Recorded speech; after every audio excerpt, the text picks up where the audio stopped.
Y ahora vamos a ver los mecanismos que intervienen en la regulación de la ventilación. El control de la ventilación tiene como principal objetivo mantener niveles fisiológicos de la presión parcial de CO2, la presión parcial de oxígeno y del pH. Esto hay que mencionar que es sobre el lado arterial del sistema circulatorio.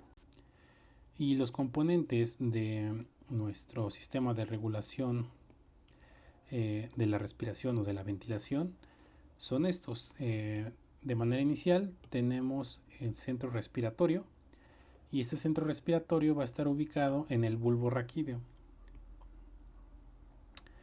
y está compuesto por un grupo respiratorio dorsal, que es este de color azul. Grupo respiratorio dorsal está encargado de generar el ritmo de la inspiración en reposo, es decir, cuando nosotros inhalamos los 500 mililitros del volumen corriente, es generado por la activación de este grupo respiratorio dorsal, que es de inspiración principalmente, porque hay que recordar que la expiración es un proceso pasivo, no requiere de contracción muscular. Entonces básicamente este grupo es el que va a generar la activación del diafragma durante la inspiración. Y de este lado tenemos el grupo respiratorio ventral, el cual, como vemos entre paréntesis, tiene expiración e inspiración. Básicamente este se activa durante la respiración forzada. Como dijimos, el ventral genera la inspiración en reposo, los 500 mililitros de el volumen corriente, y el grupo respiratorio ventral genera la activación de los músculos accesorios de la inspiración y los músculos de la expiración. Entonces, con respiraciones forzadas se activa el grupo respiratorio ventral. Y el centro neumotáxico de color verde es quien genera la ritmicidad y la profundidad de las respiraciones, además de limitar las inspiraciones, es decir, quien inicia cada inspiración va a ser el grupo dorsal, pero el hecho de que termine cada inspiración está definido por el centro neumotáxico. Y los quimiorreceptores, es decir, receptores que son sensibles a componentes químicos, en este caso al PCO2, al PO2 y al pH.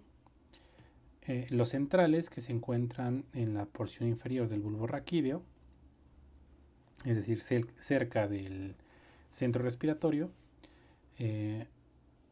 Los centrales van a medir la presión parcial de CO2 y el pH, mientras que los quimiorreceptores periféricos, los cuales se van a encontrar en el cuerpo aórtico y en el cuerpo carotídeo, en la bifurcación de las carótidas, van a medir presión parcial de CO2, presión parcial de oxígeno y la concentración y el nivel de pH. En el caso de los quimiorreceptores del cuerpo aórtico van a enviar su información mediante el nervio vago, los nervios vagos, y en el caso de los quimiorreceptores de los cuerpos carotídeos, izquierdo y derecho, van a enviar su información mediante la porción aferente de los nervios glosofaringeos. Y esto se va a integrar en el centro de la respiración, igualmente en el bulbo raquídeo. Y los mecanorreceptores van a ser receptores que responden a estímulos mecánicos, en este caso la sobredistensión, y se van a encontrar en las paredes de los bronquiolos y los bronquios.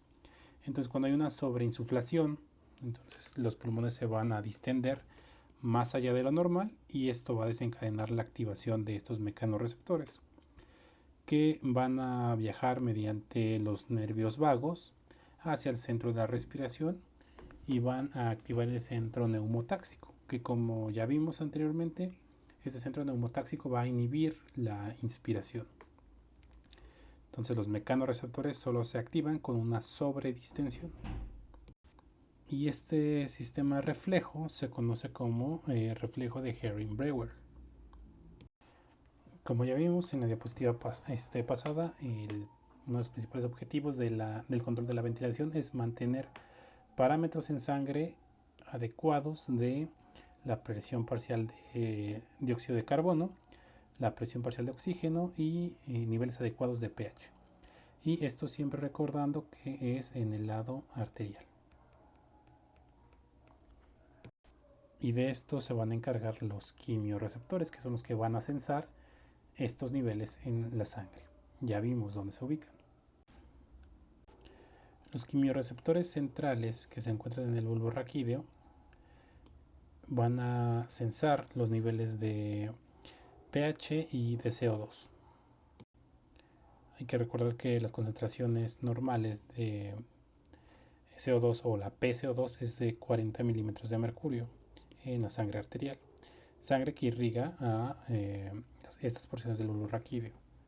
Entonces, elevaciones por encima de 40 milímetros de mercurio de la PCO2, por arriba de lo normal,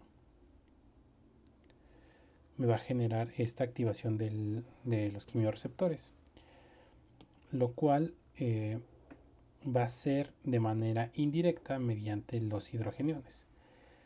Hay que recordar que una vez que se desecha o que las células de los tejidos generan CO2 y por lo tanto hay un aumento de la PCO2, esta en cuanto entra a la sangre se va a transportar mediante la conversión de bicarbonato e hidrógeno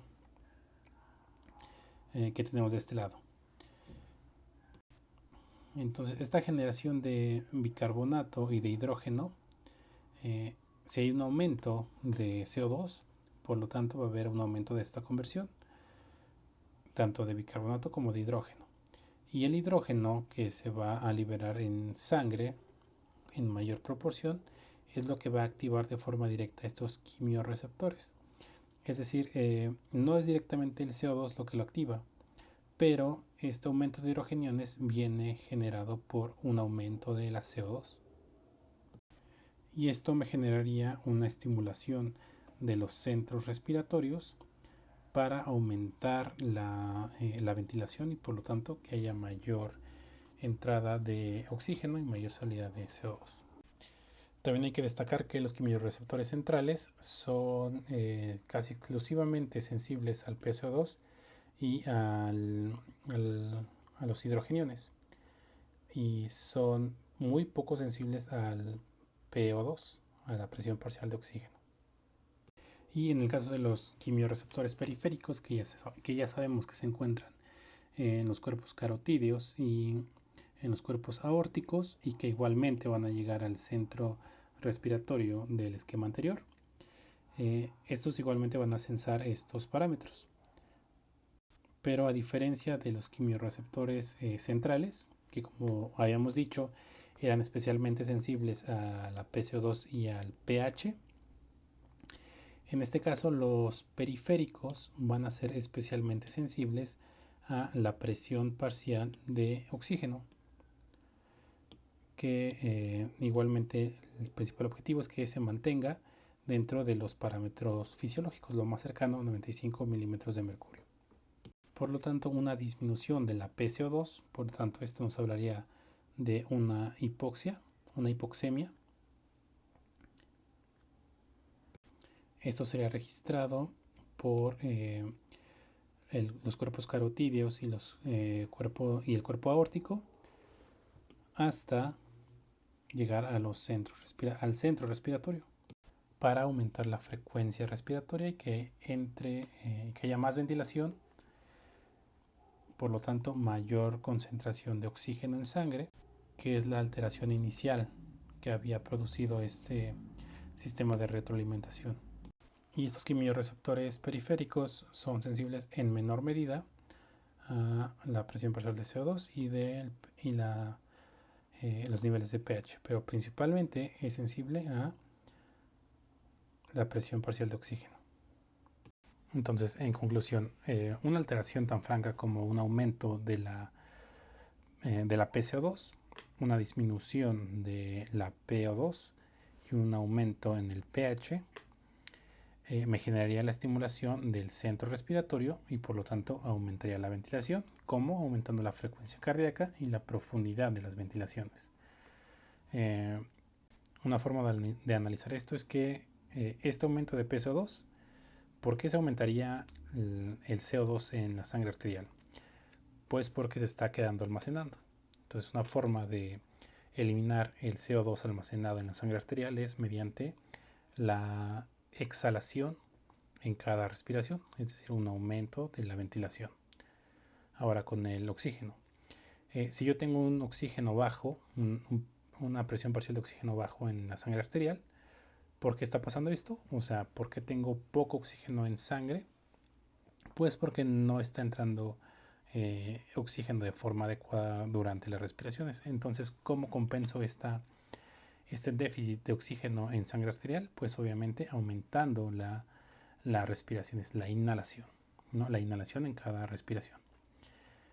Y el aumento en el pH está relacionado con el aumento de la PCO2, que básicamente si aumenta la PCO2, aumenta el pH.